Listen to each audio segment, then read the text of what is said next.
꺾인 건 아직은 없어요. 여전히 기업 이익은 좋고 반도체 업황도 바뀐 건 없습니다. 마라톤을 한다고 하면 전반부가 너무 세게 달린 거죠. 마라톤은 좀 페이스 조절도 하면서 가야 되는데 일단 방전됩니다. 그래서 뒤로 지금 멈칫한 건데 멈칫한 게 좀 오래 가고 있어요. 그렇지만 충분한 휴식을 또 취하고 나면 일단 코스피 9천만까지 가는 건 저는 여전히 유효하다고. 네, 안녕하세요. LS증권 염승환 이사입니다. 오랜만에 이 채널에 좀 오게 됐는데 요새 뭐 변동성이 너무 심한 장세잖아요. 대응하기가 좀 어려우시겠지만 제가 제 나름대로의 좀 근거를 가지고 이런 변동성 장세에 어떻게 대응하면 좋을지 그 인사이트를 좀 오늘 드리고 가도록 하겠습니다. 네, 최근 코스피, 특히 하이닉스와 삼성전자가 하루에도 큰 폭으로 급등락하는 극심한 변동성을 보이고 있는데요. 현재 한국 증시 어떻게 진단하고 계신가요? 한국 증시는 올해 상반기 굉장히 좋았다가 6월 중순부터 들어서는 확실히 좀 약세 흐름으로 좀 전환이 되면서 큰 지금 변동성을 보이고 있는데, 다만 지수가 단기간에 많이 빠진 건 맞지만 기업의 문제라든가 어떤 실적의 문제, 그렇다고 경제 환경이 딱히 또 나빠진 건 아니거든요. 그래서 뚜렷하게 뭔가 어떤 이슈가 생겨서 빠진 건 아닌데, 다만 이제 전 좀 두 가지로 보고 있어요. 일단 지수가 많이 오른 만큼 가격에 대한 부담이 있죠. 작년 8월에 코스피가 3천이었거든요. 근데 올해 6월에 9천까지 갔으니까 3배. 지수가 3배 오른 거는 뭐 정말 쉽지 않죠. 1년도 안 돼서. 그 부담이 계속 이제 담겨 있는 상황에서, 그 상황에서 이제 한 가지 변수가 생긴 게, 삼성전자가 나쁜 건 아닌데 의심을 하죠. 삼성전자 실적이 앞으로도 좋을까? 끝없이 의심을 해요. 반도체 꺾일 거다, 미국의 빅테크가 투자 줄일 거다, 막 이런 이제 약간 명확하진 않은데 그런 의심들이 싹 트면서 방향을 이제 아래로 잡기 시작하는데, 그 상황에서 사실 올해 개인 투자분들이 주식을 많이 샀지만 비투도 많이 하셨거든요. 신용 매매도 많이 하시고, 그런 이제 매물들이 오를 때는 이제 위로 올리는 역할을 하는데 빠질 때는 이제 반대로 청산이 되면 급격하게 빼는 경우들이 되게 많이 있습니다. 거기다 이제 삼성전자, SK하이닉스 단일 종목 레버리지 ETF 요거까지 출시가 되면서 더 많은 수급이 빨려 들어갔고, 근데 이게 이제 역으로 빠지면서 강제 청산되는 이런 수급들이 너무 많은 것 같아요. 그래서 조정은 나올 수 있지만 지금 증시는 정말 저도 뭐 이런 점을 본 적이 없을 정도로 이런 좀 몇 가지 수급 이슈 때문에 증시가 단기간에 한 달 만에 지수가 30% 폭락하는, 굉장히 좀 약간 당황스러운 그런 장세가 펼쳐졌다, 일단 이렇게 생각을 하고 있습니다. 단일 종목 레버리지 ETF가 좀 화제인데요. 이게 지금 신규 상장을 중단할 정도로 좀 시장 충격이었고요. 이번 급등락에서 이 레버리지 ETF가 중요하다고 하는데 어떻게 보시나요? 단일 종목 레버리지 ETF는 삼성전자, 하이닉스의 그날 주가를 2배씩 이제 추정하는 거죠. 위아래로 이제 추정을 하는 건데, 어쨌든 이 상품 자체에 문제는 없어요. 왜냐하면 미국에도 2배짜리가 있고 우리나라도 지수를 추정하는 코스피 레버리지 ETF가 있으니까. 그래서 상품의 어떤 문제라기보다는 전 좀 그 부분이 좀 컸던 것 같아요. 우리나라가 아직 이거를 감당하기는 좀 작은 시장인데, 특히 삼성전자, 하이닉스 비중이 너무 압도적으로 커진 상황에서 이 두 종목만 단일 종목 레버리지 ETF로 허용하니까 개인 투자분들은 역전의 기회로 삼은 거죠. 왜냐하면 삼성전자가 만약에 10%만 올라도 여기서 20%나 수익이 나니까 금방 만회가 가능하잖아요. 그러다 보니까 이제 그런 이제 약간의 포모 심리도 곁들여지면서 단일 종목 레버리지 ETF로 돈이 너무 많이 들어갔어요. 그래서 출시된 지 한 달 반 만에 13조 원의 순매수가 있었거든요, 개인들의. 근데 반대급부로 이걸 사기 위해서 코스닥을 팔아버린 거죠. 코스닥은 올해 거의 10조 가까이 개인 투자분들이 팔아버렸습니다. 그러니까 코스닥은 추풍 낙엽처럼 쓰러지고, 반대로 이제 단일 종목 레버리지 ETF로는 돈이 빨려 들어가고, 그래서 오를 때는 당연히 이쪽이 뭐 물론 좋기도 했지만, 근데 이제 그런 돈들이 그쪽으로 빨려 들어간 상황에서 이미 반도체 빼고는 다 급락을 하고 있었거든요. 왜냐면 다른 걸 팔아버리니까. 그 상황에서 반도체 의심이 커지고 반도체까지 꺾이니까 역방향으로 이제 움직여 버리는 거죠. 삼성전자가 5% 빠지면 레버리지는 하루에 10%가 날아가 버리는 거죠. 그래서 실제로 이번에 SK하이닉스 단일 종목 레버리지 ETF 고점에서 60% 이상 폭락했습니다. 그냥 한 달도 안 된 상황에서 이 주가가 60%가 날아가 버린 거예요. 근데 이제 이런 ETF는 모든 원인이 ETF 때문은 아니에요. 사실 여러 이유는 있는데, 저는 이 레버리지 ETF가 결국엔 낙폭을 키우는 건 맞다. 변동성을 초래한 요인은 분명히 맞다고 보는 게, ETF는 2배를 추정해야 되잖아요. 그렇기 때문에 지금 삼성전자가 1억 원의 가치가 있으면 이 ETF는 삼성전자 1억 담고 2배가 되니까 2억 원어치를 만들어 놔야 돼요. 자산을. 그래야 딱 2배 되잖아요. 그거를 장중에도 하고 종가 무렵에 하는데, 그걸 맞추기 위해서 종가 부근에 계속 삼성전자 2배를 추정하려고 주식을 더 사는 거죠. 더 사서 이걸 맞추는 거거든요. 올라갈 땐 좋아요. 올라갈 때는 이게 5% 오르면 10% 맞춰줘야 되니까 이쪽을 더 사고, 여기 매수를 하니까 또 이 삼성전자 본주를 또 사게 되고, 그래서 이제 상승 효과가 계속 생기는데, 근데 이게 반대로 가면 어떻게 될까요? 내려가면 매물이 더 나와요. 그래서 그럼 오르면 더 사는 효과, 내리면 이제 더 파는 효과가 생기면서 위아래로 변동성을 엄청나게 키워버렸습니다. 이게 2배짜리니까. 그래서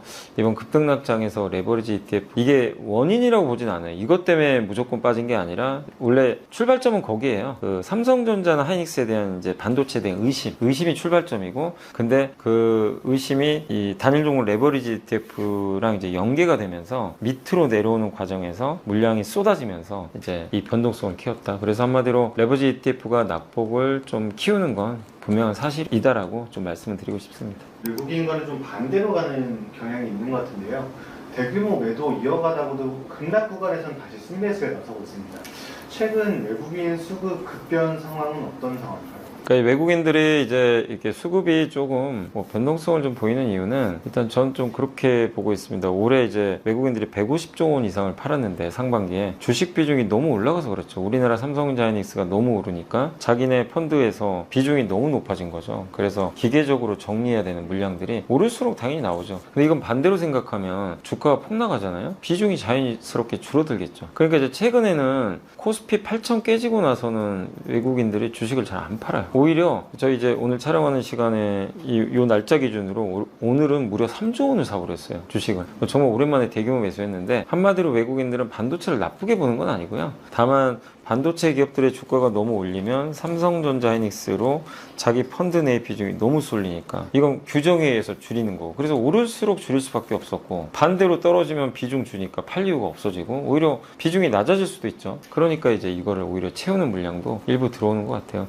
그래서 외국인 수급의 급변은 한국 증시의 어떤 문제나 어떤 뭐 기업의 실적 이런 것보다도 한마디로 삼성전자 하이닉스가 너무 덩치가 커진 이 부분들이 올라갈 때는 좀 외국인들한테는 매물로 다가오고, 급락할 때는 이제 반대로 매수로 다가오면서 비중 조절을 하고 있다. 그래서 그런 부분들이 결국에 외국인 수급에 영향을 줬고, 본격적인 복귀 조건은 본격적으로 들어오긴 쉽진 않은 게, 옛날 같으면 삼성전자 하이닉스가 계속 좋으면 실적 보고 들어왔을 텐데, 지금은 좋으면 좋은 게 외국인들한테 매도의 빌미가 돼요. 비중이 점점 커지니까. 그래서 외국인들이 본격적으로 저는 예전처럼 이게 진입하기 쉽지 않고, 근데 다만 지금 지수가 많이 빠졌기 때문에 본격적인 진입보다는 당분간 이 8천 이하에선 저는 개인적으로 외국인들 매도는 멈추고 적어도 조금씩은 사는 순매수 현황은 나오지 않을까 이렇게 예상을 하고, 8천 넘으면은 또 매도가 나올 것 같아요. 그래서 이제 지수대별로 좀 다르다라고 좀 생각을 하고 있습니다.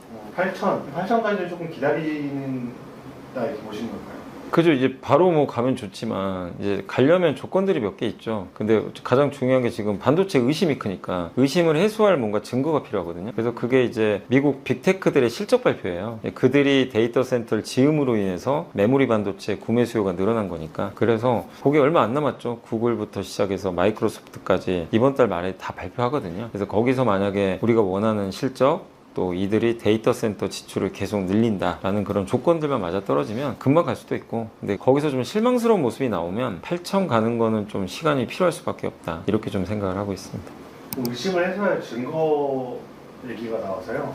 지금 중국에서 AI 에이전트 공개하는 것 중에 키미가 있잖아요. 네. 그 영향도 크다고 하는데 실제로 영향이 클까요? 이게 키미 K3가 처음 나온 날은 영향을 실제 줬어요. 그날은 엔비디아도 빠지고, 왜냐하면 중국은 아시겠지만 가성비 모델을 쓰잖아요. 그래서 옛날에 딥시크 쇼크도 한번 있었고, 키미 K3 나왔을 때 처음 해석은 그거예요. 이 성능은 되게 좋더라고요. 성능이 거의 3위급. 그래서 전 세계 최고 모델들과 어깨를 나란히 할 정도의 성능이 나왔는데, 중국이 만들었다고 하니까 이제 처음에 해석은 얼마나 싸게 만들었을까. 그럼 싸게 만든 게 사실이면 오픈 AI, 그 다음에 엔트로피, 구글한테 악재 아닌가? 이들은 돈을 엄청 투자해서 이렇게 성능을 내는데 중국은 조그마한 돈으로 가성비 있게 고성능을 낸다? 만약 이러면 진짜 난리가 나는 거잖아요. 그래서 첫날은 이제 빠졌는데 며칠 지나서 분위기가 다 바뀌어 버렸어요. 왜냐면 공개된 건 뭐냐면 이 키미 K3도 엄청난 고성능 모델을 맞는데 이게 싸게 만든 게 아니에요. 데이터 센터라든가 칩 같은 거 보면 굉장히 고성능 칩을 쓴 것 같더라고요. 그래서 홈페이지에도 이렇게 얘기를 해놨더라고요. 너무 사람들이 몰려가지고 지금 서버가 좀 마비돼가지고 임시적으로 사용을 중단한다. 예. 그러니까 무슨 얘기냐면 자기네들이 이런 서비스를 원활하게 제공하려면 데이터 센터를 더 지어야 되는 거예요. 지금 그게 컴퓨팅 용량이 없으니까 이 서버가 그냥 멈춰버린 거죠. 신청자 많은데. 그 얘기는 여기도 투자를 해야 된다는 얘기고. 근데 이번에 중국의 그 키미 K3 보고 알리바바는 QN이라는 제품을 내놨더라고요. 그건 성능이 더 무시무시한 것 같은데 엄청나게 고성능 모델들을 써요. 한마디로 이제 중국마저도 챗GPT랑 클로드랑 제미나이랑 한번 우리 체급 경쟁 해보자. 약간 저는 이런 느낌을 받았어요. 근데 지금 시장은 중론이 그쪽으로 가고 있어요. 아, 이건 가성비 모델이 아니다. 그 얘기가 맞다면 메모리 반도체를 더 투자를 해야 돼요. 데이터 센터 더 많이 줘야 됩니다. 그러니까 중국이 이런 식으로 나온 거는 오히려 우리 한국 반도체한테 더 좋은 호재고, 저는 개인적으로 엔비디아한테도 호재가 아닌가. 비싼 칩을 써야 되거든요. 그래서 이번 키미 K3 처음에만 좀 해프닝이 있었고, 지금은 일단 오히려 좀 국내 증시엔 좋은 쪽으로 작용하지 않겠냐라고 생각을 합니다. 현재 하락이 단순한 수급 붕괴인지, 또 아니면 기업 이익 전망까지 꺾이는 추세적 하락인지가 좀 중요할 것 같은데, 가장 위험한 변수가 남아있을까요? 이게 수급으로 빠진 건 맞는데 기업 이익 전망까지 꺾였느냐, 요게 고민이죠. 근데 그거 꺾인 건 아직은 없어요. 여전히 기업 이익은 좋고 반도체 업황도 바뀐 건 없습니다. 그래서 저 개인적으로는 추세적 하락은 아니라고 보고, 다만 그 검증은 해봐야 되잖아요. 그래서 빅테크들 실적, SK하이닉스 실적, 삼성전자 실적, 이런 기업들의 실적 발표가 곧 다 다가오니까 그걸 한번 검증하시고, 거기서 실적 문제만 아니면 이번 하락은 단순한 수급 붕괴다라고 좀 보고 있고, 다만 이제 주가는 미래를 반영하니까 지금 실적도 중요하지만 과연 앞으로 실적이 어떻게 될까, 이런 것들을 좀 고민해야 되잖아요. 근데 그걸 결정한 변수는 결국 제일 중요한 건 빅테크들의 투자 의지거든요. 이들의 의지가 여전히 좋아야죠. 근데 방금도 이제 키미 K3 얘기한 것처럼 중국이 저렇게 무섭게 치고 나오면 미국의 빅테크도 이거 긴장 안 할 수가 없거든요. 그럼 여기서 포기할 수는 없잖아요. 중국이 치고 나와서 아, 우리 더 이상 못하겠다, 이럴 수는 없어요. 미국도 투자를 더 해야 되기 때문에, 그런 관점에서 어쨌든 저는 미국 기업들이 투자를 줄일 가능성은 높지 않다. 다만 혹시라도 그런 것들이 줄어들고 그러면 메모리 수요가 줄겠죠. 그러면 당연히 우리나라 증시도 영향을 받겠죠. 그럼 이익도 꺾일 거고. 그래서 지금 가장 중요한 변수는